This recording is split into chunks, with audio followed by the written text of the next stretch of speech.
দুর্ঘটনা এড়াতে কোচবিহারে ট্রাফিক পুলিশের বিশেষ অভিযান, নিয়ম ভাঙা টোটো চালকদের কড়া হুঁশিয়ারি।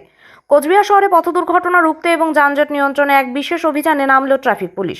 শুক্রবার শহরের অন্যতম ব্যস্ত এলাকা দুর্গাবাড়ি মোড়ে ট্রাফিক পুলিশের পক্ষ থেকে এই ঝটিকা অভিযান চালানো হয়।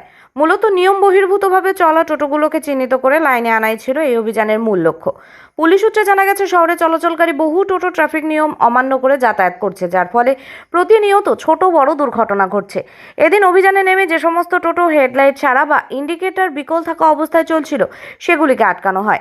পাশাপাশি যাত্রীদের নিরাপত্তার তোয়াক্কা না করে যে সমস্ত টোটো অতিরিক্ত মালপত্র বহন করছিল তাদের চালকদেরও সতর্ক করে পুলিশ।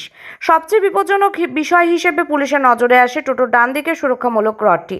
দেখা গেছে বহু টোটোতেই ডান দিকের রডটি স্থায়ীভাবে না লাগিয়ে অস্থায়ী বা আলগাভাবে রাখা হয়েছে, যা যাত্রী সুরক্ষার ক্ষেত্রে অত্যন্ত ঝুঁকিপূর্ণ।